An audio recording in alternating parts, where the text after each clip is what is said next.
I've always been drawn to sounds most people never notice. Not music, not voices, but the ambient things, the hum of electricity behind walls, the static buzz on dead radio channels, the long groan of distant thunder. I used to sit in my childhood room with an old cassette recorder, capturing wind through the trees, the low creak of the floorboards, the moan of pipes at night. I liked to pretend the world was speaking in code, that if I listened close enough, I'd understand something no one else could. So, when a private marine research company offered me a position as an underwater acoustics analyst, it felt like destiny. The job was straightforward on paper. Join a 6-month expedition aboard a classified deep-sea submarine, stationed somewhere in the Pacific Trench. Record, clean, and analyze bioacoustic signals from deep-dwelling whales. No surface contact, no live internet, full isolation, apart from the skeleton crew on board. The pay was more than generous, double what I made at my previous university job. They said they needed someone with an ear for anomalies. I didn't ask questions. I should have. The submarine is called the Aurelia. Sleek, quiet, pressurized for depths most vessels wouldn't dare touch. It drifts in complete darkness, hundreds of meters below where sunlight dies. Sonar pings are rare. Lights stay dim to avoid attracting attention. From what? They wouldn't say. My lab sits near the aft, just above the hydrophone array. 4 walls, 1 chair, a tangled nest of wires, and blinking servers. There's a single red light overhead, never white. My job is to monitor the incoming frequencies, isolate vocalizations, and categorize them by pitch, pattern, and duration. At first, it was what I expected. Long, drawn-out songs from blue whales, high-pitched clicks from pods of dolphins skimming the mid-layers, rhythmic pulses that echoed like heartbeats. Then, I started hearing things I couldn't explain. There was a sample captured 3 days in. It started with a low groan, steady and deep, like a contrabass note, stretched over 20 seconds. But embedded within it was something I'd never heard before, a sequence. 5 distinct tones, each spaced exactly 2 seconds apart, like a code. Another clip had no discernible animal sounds at all, just a long silence, followed by a single vibration that made the water tank in the room tremble. It wasn't loud, but I felt it in my bones. I mentioned it to one of the technicians, a guy named Reese. He laughed it off and said the hull sometimes picks up tectonic stress, or even our own systems. The sea plays tricks on you if you let it, he said. The deeper you go, the less the rules apply. But it didn't feel like tricks. On my 4th night, I stayed late, cataloging some batch recordings. Most were quiet, almost peaceful. I started to nod off in the chair, lulled by the soft static and ambient hum. Then one frequency caught my attention. It was subtle, a low winding tone, like a whale call slowed to a crawl. But layered underneath it, just beneath the threshold of clarity, I heard something else. It wasn't a moan or a click. It was syllables, whispered, dragged out. At first I thought I imagined it, but I swear it said my name, not loud, not clear, but there, in the static. In the deep dot, my name spoken from miles below the sea. And then silence. The Aurelia isn't docked at any known port to get there. I boarded a small aircraft from a private airfield in Washington, then transferred to a boat that sailed through heavy fog for nearly 18 hours. No GPS, no visible stars, just gray water stretching endlessly in every direction. Eventually, in the middle of what seemed like nowhere, we stopped. A small hatch opened in the sea, not a platform, not a structure, just a circular breach in the ocean. Like something swallowed the surface. I climbed down a narrow tube into darkness. Metal clanked beneath me as I descended rung after rung. The air got colder, tighter, salty, but mechanical. When I finally emerged, I was inside the submarine.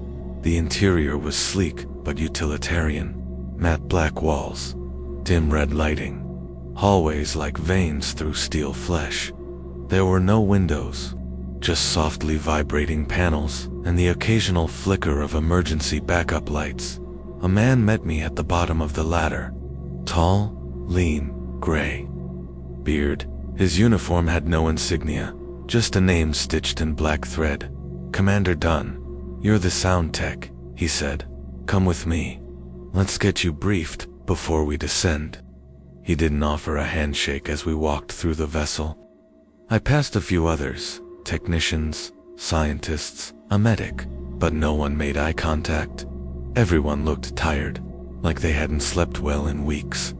Dunn led me to a sealed chamber, labeled Orientation Bay. Inside was a chair, a metal table, and a laminated sheet with typed instructions. He closed the door behind me and motioned for me to sit. Before we dive, you'll need to understand the rules, he said. This place, it's not like any other. I nodded. He slid the laminated sheet toward me. There were 7 rules printed in bold, block letters. I read them slowly. Rules of the Aurelia: observe at all times. If you hear knocking from outside the hull, do not respond, even if it sounds human. Especially if it sounds human. Never replay a recording more than twice.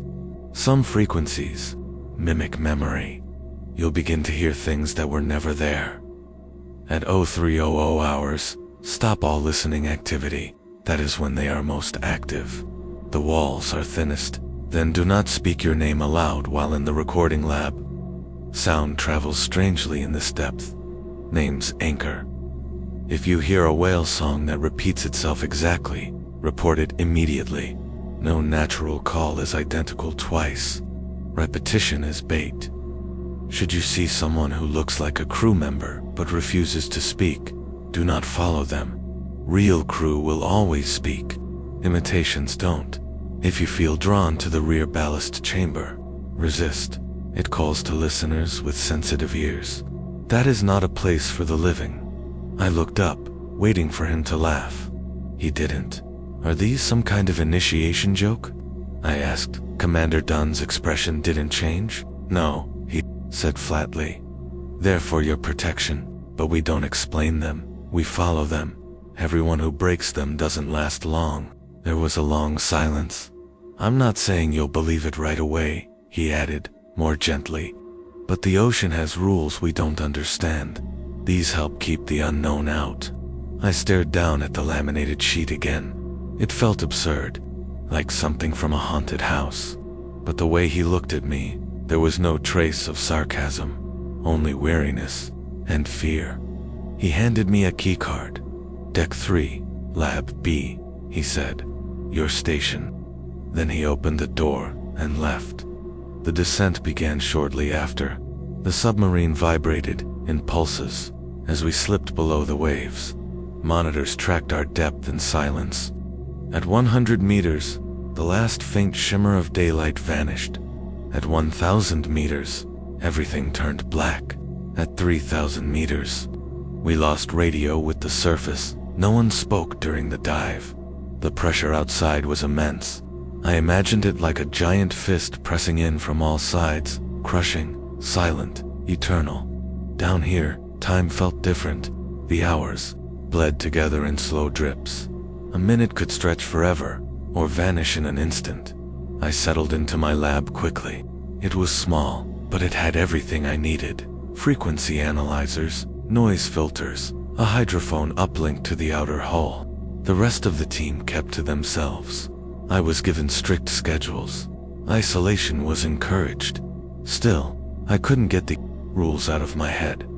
Especially Rule 4, do not speak your name aloud while in the recording lab. It seemed so specific, so personal. Why would that matter?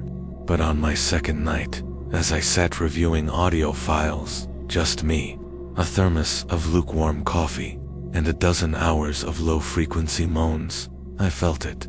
Something shift. It wasn't the pressure. It wasn't fatigue. It was like the room had grown. Ears.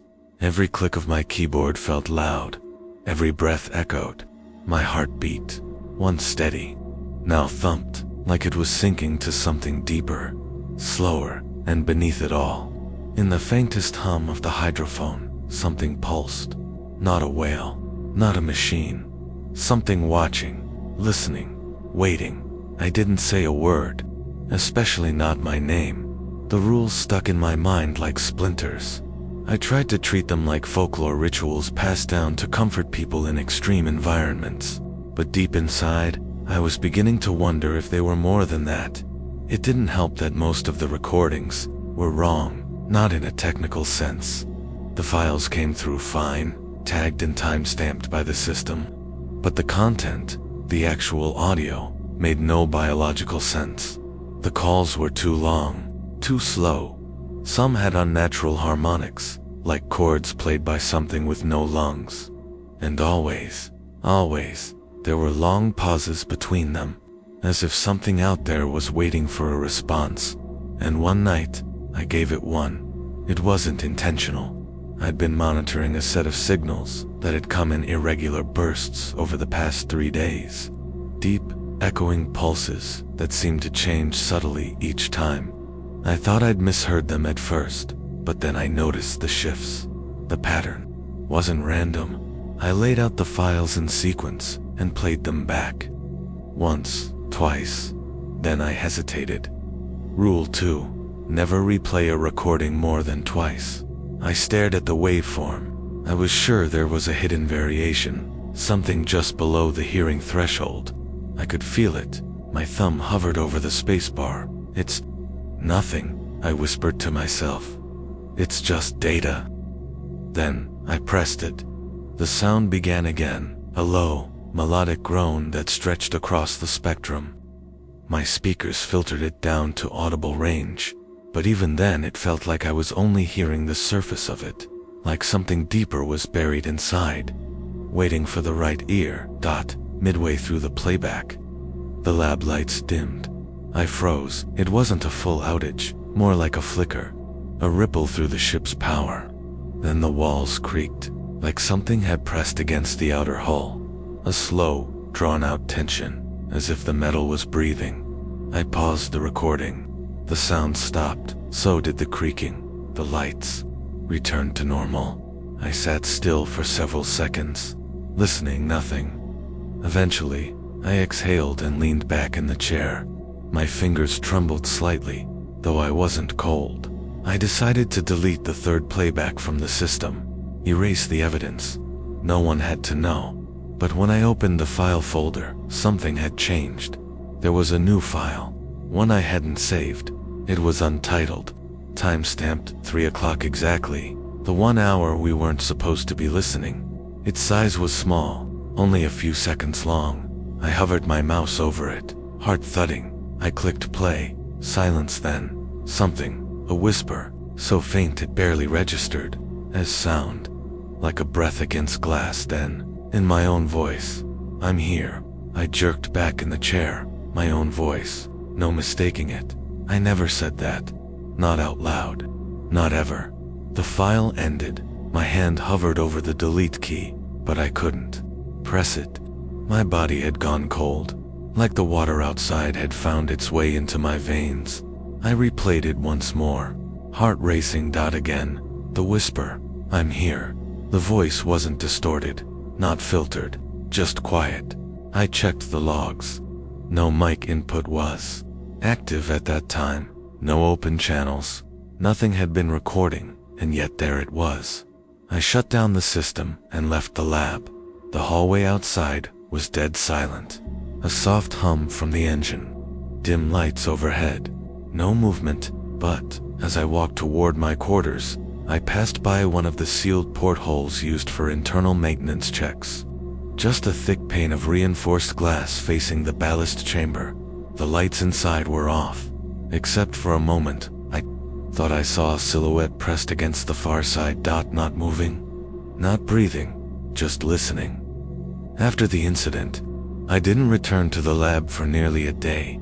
I claimed I wasn't feeling well. Pressure, sickness, maybe vertigo. No one questioned it. The crew was used to people unraveling down here. Everyone kept to themselves. Everyone looked tired. That night, I sat alone in my quarters, staring at the bulkhead. I hadn't dreamed since arriving, but the last few nights I'd started to hear sounds in my sleep. Not voices, not music, but deep, layered echoes. Whale-like, almost, but artificial. As if something was trying to sound like a whale, and not quite getting it right. Sometimes it sounded like it was right outside the hull. I tried to write it off as auditory. Hallucinations, stress, isolation. My brain trying to fill the silence. Then something happened that made ignoring it impossible. It was Reese, the technician who'd first brushed off the strange vibrations. He didn't report for his maintenance rounds one morning. Commander Dunn sent someone to check his quarters. They found the door unlocked, lights off, his bed untouched, no sign of him. We searched the immediate decks. Crew logs showed he'd last used the hallway near the rear ballast chamber, but the footage from that section was corrupted. When I passed by the lab later that evening, the door was ajar. Inside, someone had been messing with the recordings. I stepped in cautiously, expecting to find another tech, but the room was empty. The waveform for my earlier I'm Here file was open on the screen. I'd deleted it days ago, or I thought I had. There was a new version now, labeled with today's date, and longer. I hesitated, then hit play. The first 5 seconds were the same, but then the voice continued. You called. I came. Don't stop. It was still my voice, but I hadn't said those words. I slammed the laptop shut. The lights above flickered, and somewhere deep in the belly of the ship, a metallic groan echoed like a slow scream. I rushed out, heart hammering. Later that night, I woke up to a faint rhythmic sound outside my room. Knocking. It was deliberate, 4 slow taps, then silence, then 3 more. I froze in my bunk, straining to listen. Was it one of the crew? Some maintenance check? No, it was coming from the outside wall, from the ocean side. Rule 1. If you hear knocking from outside the hull, do not respond, even if it sounds human, especially if it sounds human. The knocking returned, louder this time, and then, a voice, muffled, warped by pressure and steel. Let me in. I clamped my hands over my ears. I didn't move. I didn't speak. I didn't even breathe. The voice came again, closer now, like it had learned how to aim itself, channeling through the vibrations. You said you were here. My eyes burned with tears. You called me, then silence. It didn't return that night, but when I woke the next morning, I found something outside my door, a small puddle of seawater, perfectly still, and in the center of it, pressed flat against the metal floor, was one of Reese's keycards, scratched, bent, and wet. There was no explanation for how it got there after that. Dunn ordered restricted access to the ballast chamber. No one was to enter without authorization. But that didn't stop the sounds. Now the recordings played on their own, faint melodies leaking from the lab even when no one was inside. I walked by once and heard my name echoing over and over through the speakers.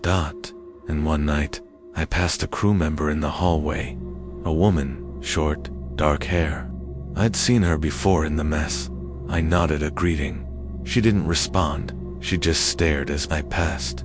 It was only when I rounded the corner that I realized something was wrong. Her uniform was inside out.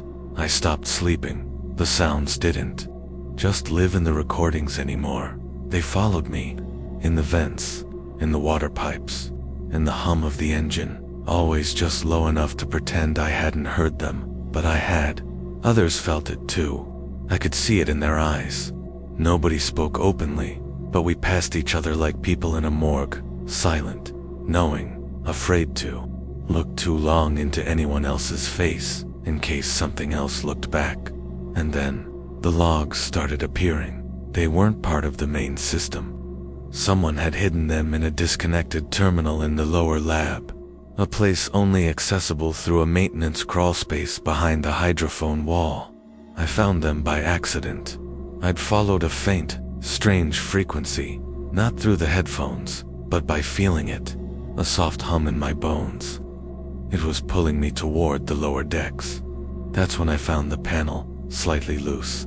I pried it open, crawled through the narrow metal throat of the tunnel, and dropped into an unlit chamber. Inside, a single console, old, dust-covered, no labels. It powered on instantly when I touched it. What I found weren't audio files, not exactly.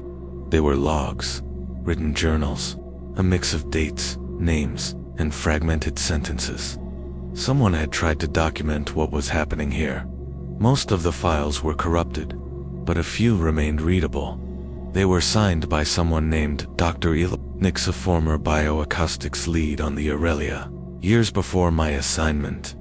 I copied the intact entries to my tablet and read them alone in my bunk that night. Entry 1, Day 19, Cycle 4. We heard it again. Same pattern as before. It mimics the blue whales at first, but then breaks pattern. The second half of the song is structured like language. Not random, not animal. I played it back for the commander. He said we're not here to study that. He told me to scrub the file. I didn't. Entry 3, Day 24. Today we played a recording backwards, just to test something. What came out wasn't just reversed. It was clearer. The calls aren't designed to be heard forward. They're meant to be heard in reverse, like an answer, waiting for a question. Entry 7, Day 31. Something is responding now. Not a whale, not mechanical. It's using our signals to speak back. We thought we were recording it, but I think it's been recording us. Entry 12, Day 42. One of the interns heard her name last night, in the white noise. She hasn't spoken since. Commander ordered her sedated. I found her scratching at the door to the ballast chamber. Said she heard her mother calling. Her mother's been dead 10 years. Final entry, Day 45. I've made a mistake. We all have. There's something beneath us. Not physical, not entirely. We brought it closer by trying to listen to it. But it was never a whale. The others don't believe me. But it's learning. It doesn't speak like we do. It borrows, echoes, pretends. It called my name yesterday. My real name. I didn't tell anyone my real name. I don't think I ever left the lab. I don't think we ever surface. I sat frozen in my bunk for hours after reading that.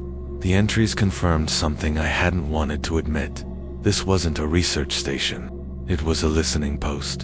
And we weren't studying whales. We were studying it. Or worse, it was studying us. I tried confronting Commander Dunn. I showed him the entries, demanded answers. He didn't even look at the screen. You weren't supposed to find that lab, he said. His voice was calm. Cold. We sealed it years ago. Why didn't you delete the files? Because deleting isn't the same as forgetting, and it knows the difference. I felt sick, so you knew. He nodded once. I've been down here longer than anyone. I've seen people vanish. I've seen the thing that replaces them walk the halls until someone notices. And I've seen what happens when no one does. Then why are we still here? I asked. Why send anyone down at all? His eyes drifted to the floor. Because it wants listeners. And someone at the top keeps sending them. Maybe they think they can contain it, learn from it, weaponize it. I don't know. He paused. All I know is, once you hear your name, it's already too late. I left his quarters, shaking. Everything made sense now. The rules, the isolation, the silence. They weren't just cautionary. They were containment protocols, rituals to prevent this presence from gaining access, from becoming clearer, from crossing over. But it was already happening. That night, I returned to the lab with one goal, to trace the source of the mimicry. I fed the last 10 anomalous recordings into a spectral analysis tool and overlaid them. What emerged wasn't just noise. It was a voice print, built out of thousands of frequencies, reversed patterns, modulated harmonics. Something was building a vocal profile, learning how to speak, how to impersonate, not just sounds, but identities. Mine. Each recording contained more of my speech, my tone, my rhythm. It was constructing me from the inside out. Later, I searched for Dr. Alara Nix in the official crew archives. Her name wasn't listed. I checked 5 separate manifests. Going back 20 years, nothing but buried in a raw backup folder was a compressed file labeled Nix_0.json. I decrypted it. There were no photos, no dates, just one line of text. She never left. I stopped using my voice in the lab, in the halls, even in my own quarters. I kept my mouth shut and my thoughts buried deep, afraid that any sound might be caught, duplicated, turned into bait. But it didn't matter. It already had enough. That night, everything changed. It began with a power flicker, just after 0300. I wasn't in the lab. I'd been lying in my bunk, clutching a soundless tablet like a talisman. Then the lights above me buzzed, dimmed, and cut out completely. Total blackness, no emergency glow, no indicator LEDs, just the thick, swallowing dark of the trench pressing in from every direction. Then I felt it. Vibration, not from the ship, not from the engine. It was external, slow, deliberate, like something massive brushing against the hull. My breath caught. Then came the sound. At first it was distant, like the groan of metal under strain, but it grew louder, deeper, until I realized it wasn't groaning. It was singing. A long, impossibly low tone reverberated through the submarine. Windows rattled, walls creaked, my bones trembled, and embedded inside it was language, not in words, exactly, but in rhythm, inflection, cadence, like a question you didn't know how to answer. I pressed myself flat against the bunk, eyes wide open in the dark. Then, a whisper, not in my ears, in my head. Open the door. I clamped my hands to my skull. You said you were here. I tried to scream, but no sound came out. It felt like the air had been sucked from the room. You called me. Then came the knock, not outside, inside. My door. My room. The knock was soft, almost polite. 3 slow taps, silence, then 4 more. I didn't move. The knock came again, then a voice. My voice spoke from the other side. I'm scared. Let me in. It was perfect. My pitch, my phrasing, the exact way I spoke when I was tired or anxious. I didn't respond. The handle turned, not fast, not loud, like someone trying it gently. It didn't open. Then I heard something crawl past my door. Not footsteps. Something dragging wet, slow. I stayed still for hours. By the time the lights came back, the hallway was empty again, but I wasn't alone. Not anymore. The next day, we found another crew member gone. No one said it out loud, but we all felt it. The quiet horror of it. The missing. The replacement. I walked the ship like a ghost, unsure who was real, unsure who was next. And then, on the way back from the mess hall, I saw myself down the far corridor, just past the hydrophone room. At first I thought it was a mirror. The figure was standing with its back half turned, same uniform, same posture, same nervous glance over the shoulder. But there was no mirror in that hall. It looked at me, and it smiled. Not a big smile, just a subtle twitch at the corner of its mouth, like it knew something I didn't. Then it slipped around the corner, slow and fluid, disappearing into the ballast corridor. I didn't follow, but later, I checked the internal cams. Feed 11B, the one facing that hallway. The footage had been erased. In its place was a looped 10-second clip of me eating in the mess hall. Only I hadn't eaten there all day. That night, the lab turned on by itself. I woke to the hum of speakers, vibrating softly through the walls. By the time I got there, the system was in full analysis mode. Readings flying across the monitor, waveforms shifting in real time. The hydrophone was active, recording from outside the hall. I tried to shut it down, but the controls didn't respond. Instead, the system began playing back a new file, not through the speakers, through the ship-wide PA. Every room, every corridor, a sound like singing, slow, underwater, distorted, filled the entire submarine. The crew emerged from their quarters, dazed, confused, clutching their heads as if the sound caused pain. And inside the tone were words, voices layered together, whispering, humming, calling. Each voice familiar, each voice ours. We are listening, we are remembering, we are returning. People screamed. Commander Dunn issued a lockdown order, but the system didn't obey. The ship trembled violently, like something had latched onto us from the outside.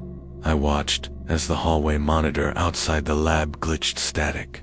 Distortion, then cleared. There was someone standing there. Me, staring through the glass.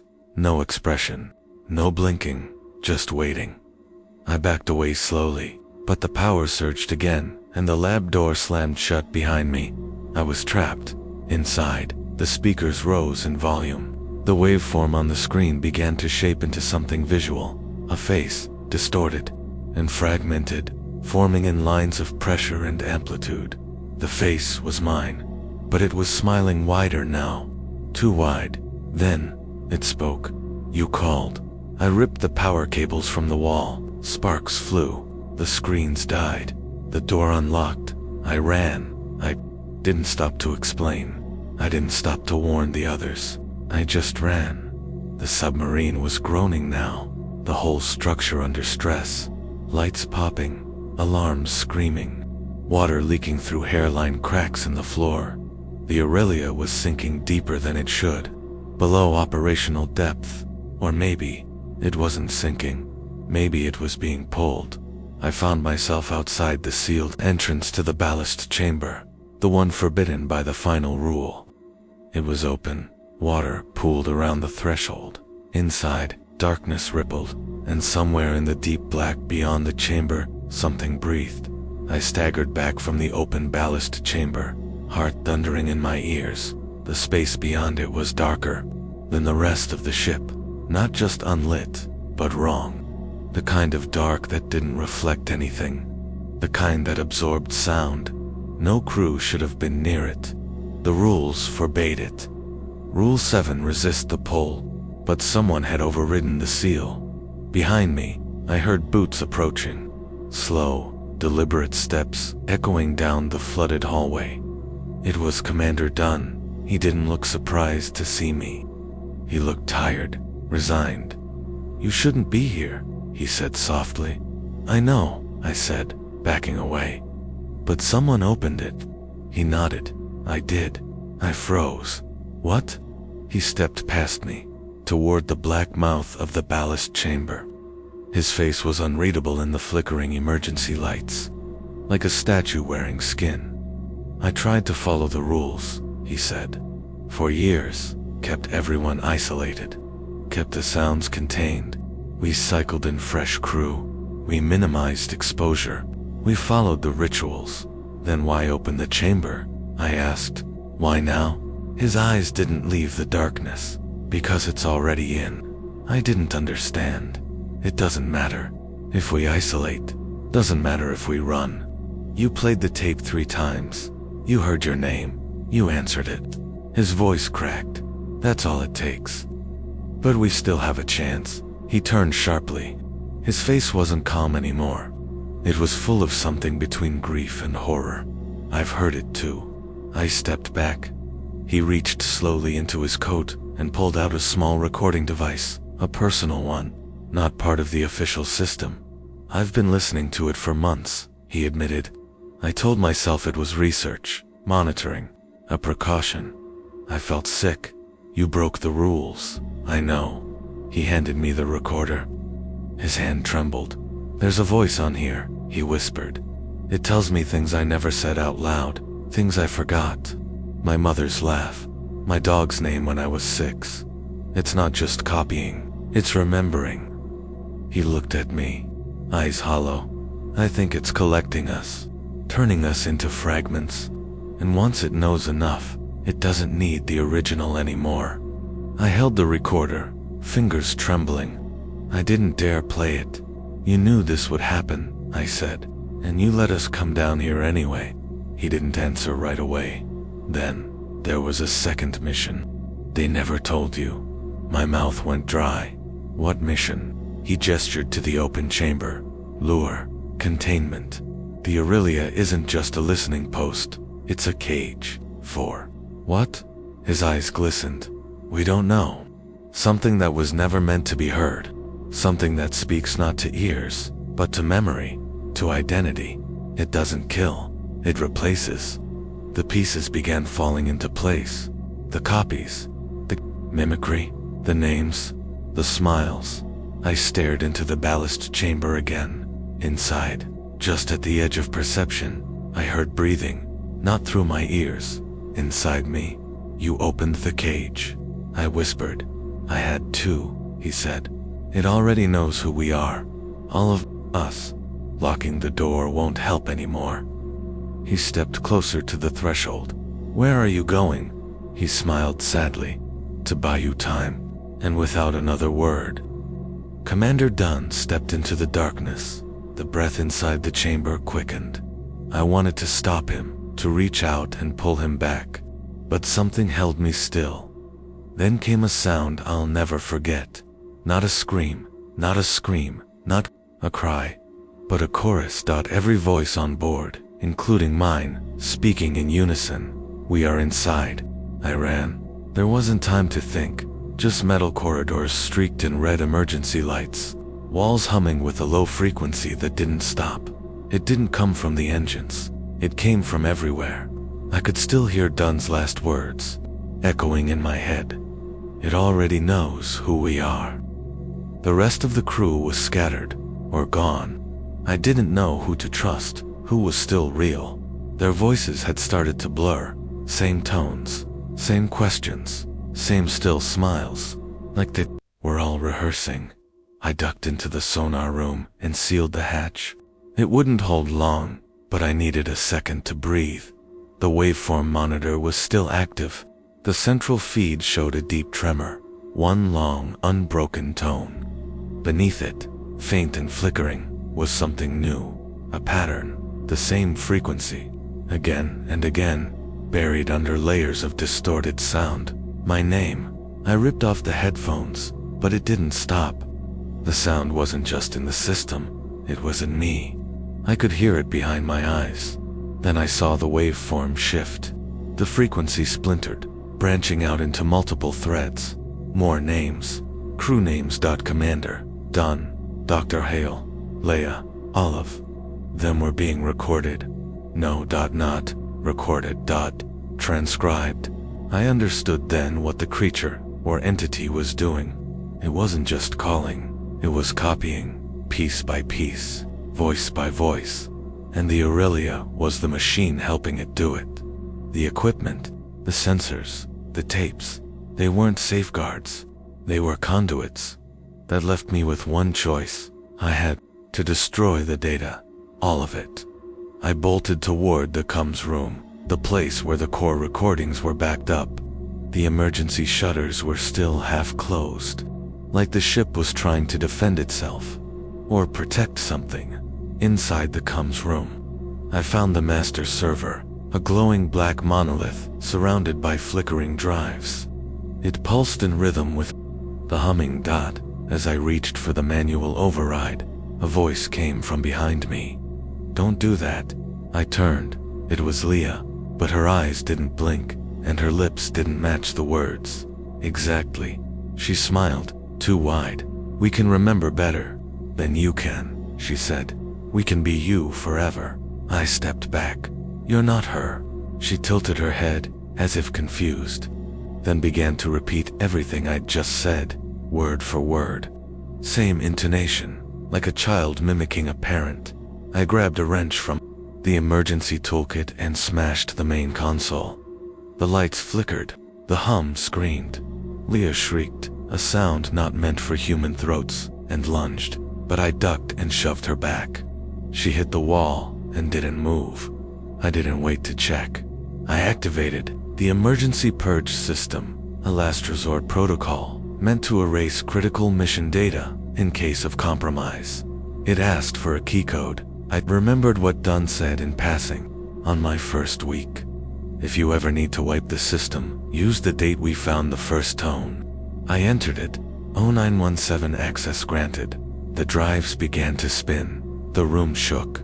I could hear the entity screaming, not in pain, but in resistance. It wasn't just using the recordings, it was the recordings, and now I was erasing it. One by one, the voices stopped. The humming ceased.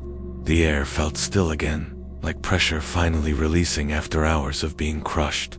Then silence. Not peace, not safety, but silence. I stumbled back toward the pod bay. Only one emergency escape pod remained, inside. I strapped in, heart still hammering. I didn't know if I'd really stopped it. I didn't know if it had gotten into me, into my voice, my thoughts. But I hit launch as the pod ascended. I looked back through the rear camera at the AURELIA. It didn't look like a ship anymore. It looked like an organ, a black breathing heart sinking deeper into the trench, carrying every voice it had stolen, maybe even mine. They found me drifting 2 days later. A deep-sea trawler on a recon route near the Marianas picked up the escape pod signal. I remember the moment they opened the hatch, bright lights, real human voices, warmth. I sobbed without meaning to. They asked questions, of course, about the Aurelia, the crew, what had happened down there. I told them everything, at least. I think I did. I was taken to a decompression center in Guam. Doctors ran blood work, psychological profiles. I passed all of them. No signs of hallucinations, no anomalies in my brain activity. They said trauma does strange things in isolation, they said. I must have imagined it, a deep-sea psychotic episode, but I knew what I heard. The tones dot, the voices dot my name. When I asked if they'd found the Aurelia, they said no. They'd sent drones, sonar sweeps. Nothing came up. The trench was too deep, too unstable. There was no trace of the sub. No logs, no distress beacons, no wreckage. It had vanished, or sunk itself deeper than machines could reach. Eventually, they let me go, gave me a clean bill of health, even offered a settlement, a document to sign. For your silence, it read, dressed up in legalese. I didn't argue. I took the check and disappeared inland. No oceans, no water, just dry land. Far from the shore, I found a small cabin in Colorado. Mountains, trees, silence. And for a while it worked. Weeks passed without incident. I kept the blinds drawn, didn't speak unless necessary. I thought I'd escaped. Until last night. It was nearly 3 a.m. I couldn't sleep, not uncommon these days. I sat at the edge of my bed, listening to the wind through the pine needles, and then I heard it. A tone low long drawn out. At first, I thought it was in my head, but no, it was coming from outside. From the old wind-up radio I hadn't touched in months. It wasn't plugged in. I crept toward it. The volume dial was already turning, on its own, and through the static came a sound I hadn't heard since the trench.